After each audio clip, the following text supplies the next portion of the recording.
Fala pessoal, tudo bem? Eu me chamo Márcio Renato, sou professor de Sociologia aqui do IFCE e vou conduzir vocês a 3 módulos dessa disciplina, preparando-os da melhor forma possível para o Enem que está chegando por aí, tá? Hoje a gente vai discutir um pouco sobre cidadania, movimentos sociais, sociedade civil, a história da cidadania no Brasil, como ela se organizou, e falar um pouco também sobre direitos, tá? O que são os direitos no Brasil. Isso tudo é muito relevante quando se trata de Enem, tá? Então, assim, a cidadania é um conceito amplo e em disputa. Como aprendemos sobre originalmente? Como se dá a relação entre a sociedade civil e Estado no Brasil? E os movimentos sociais? E as lutas populares? E os nossos direitos? É sobre isso que a gente vai se debruçar nesse primeiro módulo de Sociologia aqui no Super Enem, tá? Bom, a primeira questão. Entender a relação entre o Estado e os grupos sociais diversos. O que seria o Estado, né? O Estado, se você pega numa leitura ali de Max Weber, que vocês já devem conhecer nos estudos da sociologia, o Estado é o órgão, a instituição que detém o poder político e a legitimidade de ter o monopólio da violência sobre a sociedade. Entretanto, quando a gente trata de democracias, como é o caso da nossa, pelo menos em tese, a democracia brasileira, a democracia americana, as democracias europeias, as democracias contemporâneas de um modo geral. Os governos, eles não podem se manter exclusivamente pelo uso da força. Eles precisam ter legitimidade, eles precisam ter aceitação popular e eles precisam, sobretudo, estar dispostos a negociar o poder com o povo. Tá? Eles não podem simplesmente ser um bloco apartado da sociedade. Eles precisam ter essa negociação, essa concessão, esse diálogo. Com quem? Com os grupos organizados da sociedade, que é mais ou menos isso que eu vou falar hoje. Ou seja, o papel da sociedade, quando se fala em uma democracia, não é apenas chegar lá de 2 em 2 anos e votar. Existe uma participação constante, uma interação, uma negociação permanente entre povo organizado, né, por meio da sociedade civil, dos movimentos sociais, dos partidos políticos, das agremiações de um modo geral, e o Estado. É assim que se organiza a política em democracias, tá? Mas afinal, o que seria a cidadania, né? O que é mesmo a cidadania? Eu sei que você, quando estava ali no ensino fundamental, pegava ali os seus primeiros livros e os seus primeiros professores, eles diziam o seguinte: olha, cidadão é todo aquele que tem direitos e deveres. Não é assim? Eu sei que você aprendeu dessa forma. Não está errado não, tá? É a explicação mais formal para se entender o que seria a cidadania. Só que em sociedades complexas e desiguais como a nossa, a gente tem um conceito de cidadania que não é dado dessa forma, tá? Não basta você ter uma certidão de nascimento ou um registro geral que você se torne um cidadão. A cidadania é um conceito em disputa, tá? Tem uma filósofa alemã chamada Hannah Arendt. Ela foi muito importante, foi judia. Ela e sua família foram perseguidas pelo nazismo na época da Segunda Guerra Mundial e ela estudou muito sobre a questão das consequências do nazismo para o povo judeu. Então ela dizia o seguinte: ela observava a dificuldade que os judeus tinham de se integrar a outros países. Todos refugiados precisavam chegar a esses lugares. A cidadania não lhes era dada de graça. Era preciso disputar a cidadania. Então, a cidadania, na visão de Hannah Arendt, é a busca pelo direito a ter direitos. Tá? Num país como o Brasil, muitas pessoas estão lutando ainda por ter direitos sociais. Embora a grande maioria desses direitos já estejam previstos em textos importantíssimos, como a nossa Constituição Federal de 1988, os direitos aqui no Brasil eles ainda são algo em disputa.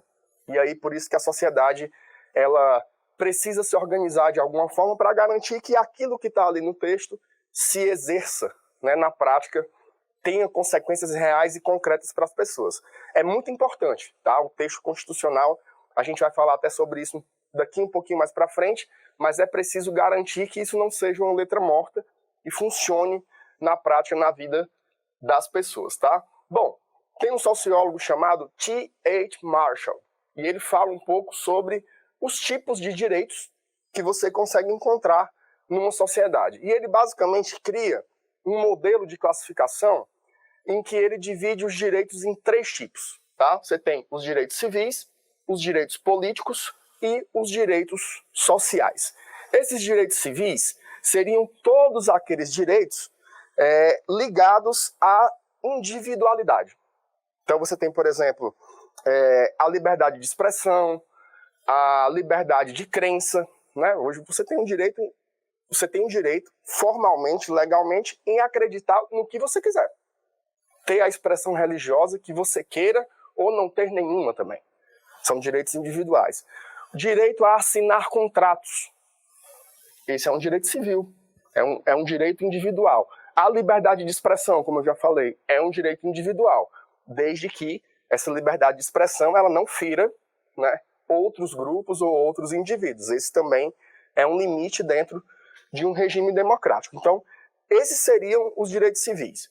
O que seriam os direitos políticos? Tá? Os direitos políticos seriam todos aqueles relacionados ao exercício do poder político. Por exemplo, numa democracia como a nossa, os direitos políticos seriam o direito de se organizar em um partido político, o direito de se organizar em um grêmio estudantil, o direito de fazer uma manifestação pública, desde que não haja o uso da violência, né? O direito de votar e de ser votado. Todas essas são garantias que a gente consegue encontrar dentro desses direitos políticos. Parece simples, parece trivial, porque são direitos já incorporados na nossa sociedade. Mas esses direitos políticos e esses direitos civis, eles levaram muito tempo para ser arrancados em sociedades como nossa. Eles são resultados até recentes, né, do nosso processo de redemocratização. E, por fim, a gente tem os chamados direitos sociais. Os direitos sociais são todos aqueles direitos relacionados ao bem viver, a uma vida plena, a uma vida digna. Então, são direitos mais associados a questões socioeconômicas. Por exemplo, direito a ter um salário mínimo, direito a ter uma carga horária de trabalho decente, direito a ter uma aposentadoria, tá? Direito a ter os seus impostos revertidos na coisa pública, tá? Tudo isso faz parte desses direitos sociais. Então, saúde, educação, segurança pública, lazer, transporte público, tudo que está lá no texto constitucional entra nessa parte dos direitos sociais que são importantíssimos também para uma sociedade. Aqui embaixo eu coloquei assim, um asterisco chamado Brasil. Vocês sabem que o Brasil é o país do asterisco, né? Sempre que você está falando sobre coisas que acontecem no mundo, nas democracias, no Brasil você precisa fazer uma ressalva e isso é importantíssimo. Por quê? Porque vários desses direitos são muito caros aqui para a gente, né? Você pensar, por exemplo, o Brasil ele tem mecanismos importantíssimos, como, por exemplo, quando a gente fala de saúde, o Brasil tem um SUS, que é um baita equipamento, que assim, faz inveja a muitos países no mundo, mas ele ainda tem um funcionamento que poderia ser melhor. Ele poderia atender mais pessoas, poderia ter mais qualidade, poderia ter até profissionais melhores, mas o SUS todo o tempo ele vive sob ameaças, né? A gente vê isso constantemente. Então, aqui no Brasil a gente tem que essa ideia de lutar para ter direitos, aqui no Brasil é sempre muito agravado, porque tudo isso que está garantido nos textos constitucionais e nas leis vivem sob ameaça, muda governo, sai governo, e isso acaba sendo mais frágil do que deveria ser, tá? Movimentos sociais. Os movimentos sociais são uma parte muito importante em qualquer sociedade democrática. Aqui no Brasil não seria diferente. Mas afinal, pergunto a vocês, né? O que fazem os movimentos sociais? Os movimentos sociais são conjuntos, né, são agrupamentos da sociedade em torno de questões comuns que se organizam para tentar transformar algumas questões sociais. Tá? Então você pode ter movimentos sociais relacionados ao trabalho, movimentos sociais relacionados à moradia, movimentos sociais relacionados a questões de gênero, a questões LGBT, a questões do emprego, questões ambientais. Tem muito, você pega, por exemplo, o Greenpeace, é um movimento super relevante, global, que cuida da questão ambiental. Aqui no Brasil você tem, por exemplo, o MST, que cuida da questão agrária, que tanto está ligado à questão da terra como à questão da produção de alimentos, né, da agricultura familiar. Então, são muitos temas. Imagina quantos temas e quantas questões e quantas causas existem num país de mais de 200 milhões de habitantes, como é o caso do Brasil. Então, aqui você tem uma pluralidade muito grande. Mas as principais características dos movimentos sociais estão ligadas a onde eles exercem esse poder, tá? Os movimentos sociais, em tese, eles não devem misturar o seu exercício com o exercício estatal, tá? É saudável para os movimentos sociais que eles estejam sempre fora dos governos, que eles mantenham a sua autonomia para seguir reivindicando os seus direitos e as suas causas, independente de quem esteja no governo. Mesmo que seja um governo mais ligado ou menos ligado às suas causas, a teoria diz que os movimentos sociais devem ter um nível de autonomia. Isso é saudável para manter essa luta constante, né? Imagina assim, um mundo capitalista e um movimento social ambientalista. Não faltam demandas, né? Não faltam questões e não vão faltar. Então os movimentos precisam continuar sempre ativos, sempre alerta e sempre com muita independência. Como atuam? Depende, né? Hoje você, por exemplo, tem o uso da internet, tem as manifestações, tem a criação de conteúdos, existem movimentos sociais que investem inclusive em escolas formais. Você pega, por exemplo, o MST tem escola, o MST tem universidade, o MST tem a formação nos próprios assentamentos, né, onde você entende toda essa questão do campo, da produção de alimentos, da importância da agricultura familiar. Não é só aquela história da ocupação das terras improdutivas. Essa é uma parte importante da luta do movimento, mas não se atém a isso. Existe um processo pedagógico muito grande, né? Por isso aqui esse tópico sobre a formação na luta social. Os movimentos sociais, eles cumprem com esse papel da transformação também dos indivíduos, tá? Você que está aí na sua vida escolar, por exemplo, que já participou de um grêmio, seja para reivindicar um bebedouro que estava quebrado. Isso foi importante para a sua maturidade política. Você percebeu que se organizar e se organizar coletivamente, né, é sempre melhor do que ficar individualmente reclamando num canto. Então isso já gera uma coesão com seus colegas de turma e aquela sensação de você conseguir algo após reivindicar, né? Essa é a dinâmica, mais ou menos, de uma democracia. Você tem alguém que tem o poder, você está de fora e você precisa desse poder para resolver uma parte das suas questões. É assim que se vive em sociedade e tudo certo, ok? Bom, falando em lutas, né? Quando eu falo luta, não é as lutas aí de boxe ou de MMA, eu estou falando de lutas sociais, tá? A gente tem algumas pautas, né, algumas questões que trazem lutas sociais importantes. O que a sociologia faz? A sociologia, ela organiza e classifica o conhecimento social. Então aqui eu tento fazer uma divisão dos tipos de lutas sociais que a gente encontra em uma sociedade. E essas categorias aqui, elas são de uma socióloga chamada Nancy Fraser, tá? Nancy Fraser diz o seguinte: existem basicamente 3 tipos principais de lutas. As lutas por redistribuição, as lutas por reconhecimento e as lutas dos movimentos bivalentes, certo? Vamos por partes aqui para vocês entenderem cada uma dessas categorias. Primeiro, as lutas por redistribuição. As lutas por redistribuição, elas são todas aquelas que tentam amenizar ou resolver questões sociais relacionadas a poder e economia, tá?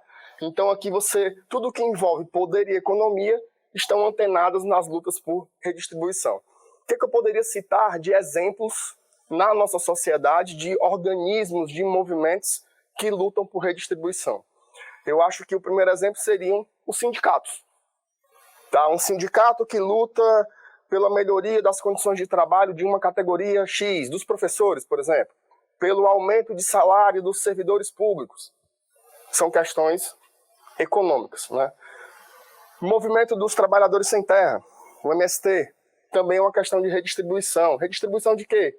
De terras, né? O Brasil é um país com uma concentração fundiária muito grande. Então, se você tem uma parcela grande da sociedade que quer viver de agricultura e não tem terra, a redistribuição fundiária faz parte da redistribuição do poder, né? Da distribuição também da vida. Então, o MST entra também nessa categoria aqui. O que seriam as lutas por reconhecimento? Se aqui em cima é poder e economia, aqui você tem identidade e reconhecimento. São lutas que envolvem legitimidade. Legitimidade da sua personalidade, legitimidade da sua individualidade, legitimidade da sua identidade. São lutas por respeito. Eu quero ser respeitado porque eu sou gay, eu quero ser respeitado porque eu sou negro, eu quero ser respeitado porque eu sou mulher, eu quero ser respeitado porque eu sou de uma comunidade indígena, seja ela de onde for. Basicamente isso, são lutas por respeito, lutas contra a humilhação, lutas por aceitação, uma inclusão na cidadania, tá? Uma inclusão na cidadania. Existe um recorte que forma uma interseção entre esses dois tipos de luta. E aí é onde se encaixa os movimentos bivalentes. Existem algumas questões sociais que elas tanto têm a ver com o reconhecimento, como elas têm a ver com a redistribuição do poder econômico e social. Vou dar um exemplo, o movimento feminista, o movimento de mulheres. As mulheres, elas querem ser respeitadas, elas querem participar da vida social sem ninguém olhar de cima para baixo por conta do gênero, mas elas também querem a redistribuição do poder econômico. Elas querem ter os salários iguais nas empresas, elas querem estar nos mesmos lugares nas universidades, querem fazer um doutorado. Né? Por que não? Elas querem estar no centro político, elas querem ocupar os principais cargos do país, no Senado, na Câmara. Né? Então, são questões bivalentes. O movimento negro também é a mesma coisa. É uma questão de identidade, mas também é uma questão de distribuir um pouco desse bolo. Né? A riqueza, a concentração de renda também tem que ser de outra forma. Por exemplo, a política de cotas nas universidades. É uma política que atravessa tanto o reconhecimento étnico do povo negro, né, que sofre no Brasil há alguns séculos, com a questão da redistribuição. Se eu conseguir colocar esse indivíduo na universidade, ele pode mudar a vida dele e dos seus. Então é uma questão bivalente, tá? Que tanto envolve redistribuição como reconhecimento. Vocês aprenderam aqui um pouco, né? Espero que sim, sobre os tipos de lutas, tá? Lembrando que essas são categorias, não são fixas, né? Elas dialogam muitas vezes entre si, por isso que é importante entender a bivalência em várias dessas questões e dessas reivindicações, tá? Então, assim, o que eu posso trazer aqui ainda mais? A noção de sociedade civil. Essa é outra expressão que já está incorporada na vida social. É muito comum você ouvir esse termo. Você liga no telejornal, tem alguém lá falando sobre a tal da sociedade civil. Quem é que compõe essa sociedade civil? Né? Todos aqueles que fazem parte da sociedade e que estão organizados coletivamente de alguma forma. Tá? Não precisa ser necessariamente num movimento social ou num partido político. Basta estar atuando de alguma forma coletiva. Pode ser um conselho de classe, pode ser o grêmio escolar, pode ser um grupo da igreja, pode ser um sindicato, pode ser uma associação de moradores, pode ser um coletivo de juventude que vai para uma praça andar de skate. Desde que exista uma pauta em comum. Desde que exista uma questão em comum. Então, onde a sociedade civil atua e onde ela quer estar? Ela atua em todo canto. Ela atua em todas as partes. Todo mundo que abre mão da luta individual, que é a mera reclamação e a mera insatisfação com as coisas da vida, mas se organiza e se associa com outros indivíduos em torno de uma questão, compõe essa chamada sociedade civil, tá? Então, são esferas políticas além do Estado. Professor, mas isso é política? É política. A política é uma tecnologia, tá? Como assim uma tecnologia? É uma tecnologia humana. A política foi criada para que homens e mulheres se associem em torno de questões. A política é uma arte da mediação, é uma arte da resolução, é a arte da coesão. Então, se você se reúne em torno de qualquer questão, seja ela o que for, seja uma questão social, econômica, identitária, cultural, você está fazendo política de alguma forma e você está fazendo parte dessa chamada sociedade civil. Então, assim, em torno do que você se organiza? Em torno do que você se associa? O que você já fez coletivamente e o que é que você faz individualmente? Eu sei que hoje a gente é muito seduzido pelas questões individuais. O protesto na rede social. Bota ali uma hashtag e você sente-se partícipe de alguma coisa. Tá valendo. Tá valendo também. Mas na vida concreta de carne e osso do dia a dia, em torno do que você se organiza, em torno do que você se associa, essa é uma questão muito importante, porque todos esses direitos aqui que a gente discutiu, nesse módulo inicial aqui da sociologia, eles foram conquistados às duras penas, né? Então, em torno do que você se associa, qual é a mudança que você quer? Qual é a mudança que você precisa? Isso é uma questão importante que a sociologia traz. Eu vou começar a pincelar aqui alguns elementos importantes sobre a construção da cidadania brasileira, tá? Por que eu estou falando construção? Existem vários aspectos da vida social hoje que você olha para um passado recente e você tem dificuldade de entender como aquilo era permitido, como aquilo era permissivo, como aquilo acontecia com tanta tranquilidade. Basta ver, por exemplo, a questão da escravidão, né? Há pouco mais de 100 anos, que no Brasil, ou seja, 100 anos para a história não é nada, tá? 100 anos para a história é algo muito pequeno, muito insignificante. Há pouco mais de 100 anos, você tinha a escravidão no Brasil como uma prática legal e legítima. Era comum você ver em praça pública uma pessoa negra ser açoitada. Hoje acontece? Acontece. A gente sabe que existem os linchamentos, a gente sabe que existe muitos tipos ainda de violência contra o povo negro num país como o Brasil, mas não é mais aceito, não é mais legitimado, não é mais legalizado como já foi em outros momentos. Então, assim, eu fico pensando, deixar até uma provocação aí para você. O que você acha que hoje acontece no Brasil que, na sua cabeça, é absurdo e que daqui a 100 anos outros olharão e vão dizer, rapaz, em 2022 as pessoas faziam isso em praça pública, né? Será que existem essas questões também? O que a gente ainda tem que avançar enquanto sociedade para que as próximas gerações também se envergonhem da nossa, como a gente se envergonha sobre as gerações que cometeram tantos abusos e tantas barbaridades, como, por exemplo, a escravidão, tá? Então a gente vai começar aqui entendendo um pouco a história do processo democrático no Brasil e as heranças que a gente carrega, isso é fundamental, tá? Começo por aqui falando sobre a herança colonial e a força do patrimonialismo, tá? Bom, herança colonial. O que a gente tem aqui? A gente tem o racismo, tá? Muito forte desde o processo de colonização, por conta da escravidão, e aí não só ao povo negro, aos indígenas também, que foram que sofreram, né, os etnocídios constantes sobre a subjugação dos índios pelo corpo, pelas suas crenças, pelas suas terras. Isso aconteceu com muita força no Brasil, também entra como um caráter racial. Essa espinha dorsal ainda é presente na nossa sociedade, tá? A concentração de terras. O Brasil é um país que não conseguiu romper com a lógica do latifúndio. Tanto que a primeira grande divisão de terras que a gente teve no Brasil, ela não foi uma divisão de terras popular. Ela foi uma divisão fatiando o nosso território nas chamadas capitanias hereditárias, em que cada grande pedaço de terra, cada grande latifúndio tinha um dono, um capitão, tá? Mudou a estrutura? Mudou a estrutura, mas a concentração de terra, ela infelizmente ainda é muito similar a essa estrutura. Então é uma herança que a gente traz.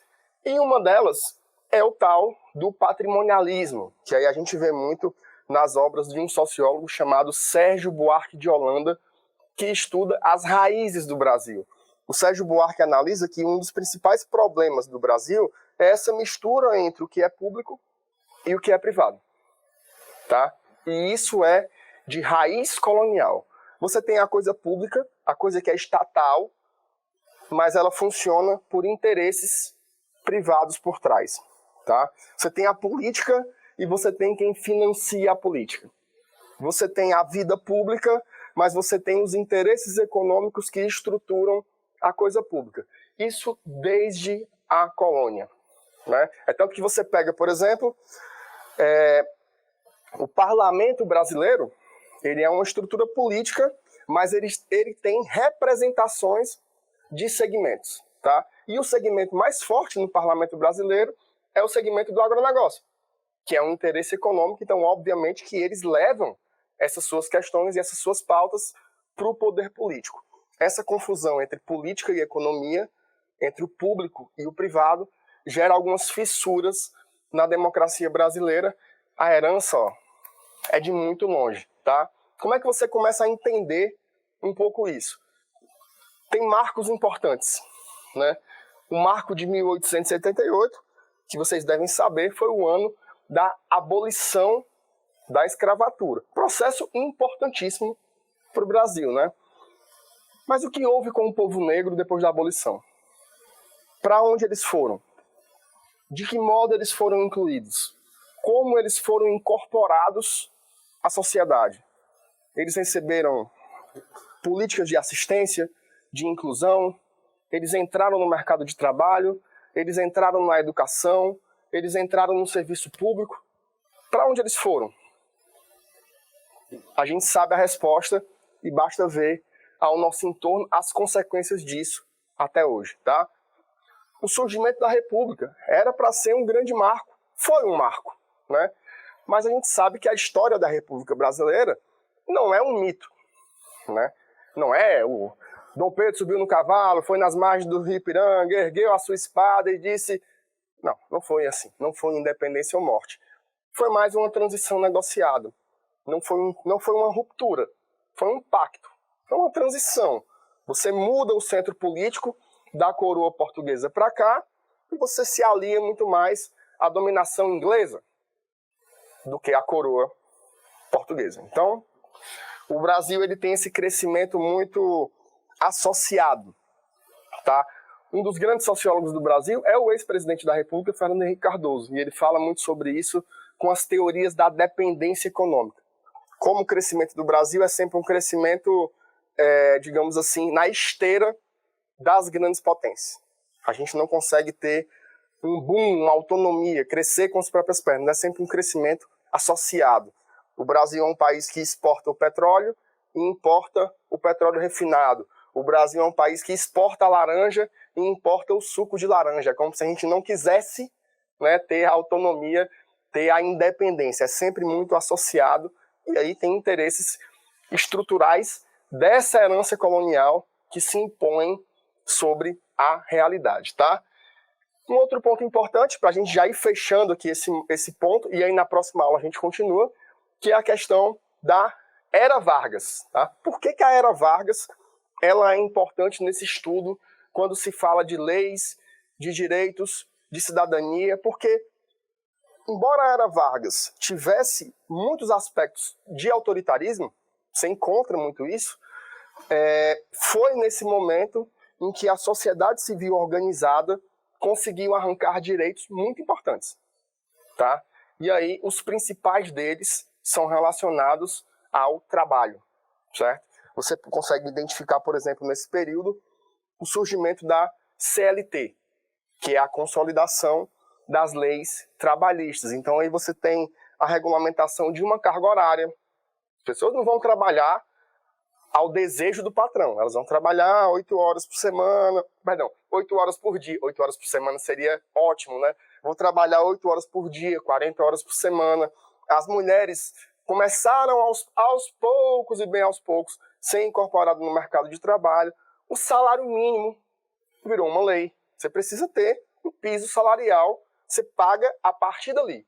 Menos disso é indigno. Então, uma série de avanços importantes, tá? Eles obviamente não transformaram as relações de trabalho, mas trouxeram garantias mínimas, que eu acho que isso é o básico, né, para se viver em uma sociedade. Então, a Era Vargas ela é relevante nesse sentido para você entender essa incorporação de direitos na vida social brasileira, tá? Então, grave muito isso, porque esse período é muito importante quando se fala de direitos, ok? Bom, vou dar uma paradinha aqui na Era Vargas, a gente vai continuar ainda nesse módulo 1, no próximo trecho da aula, tá? E a gente continua daqui falando sobre a ditadura militar brasileira para frente, ok? Continue acompanhando aqui o nosso projeto do Super Enem.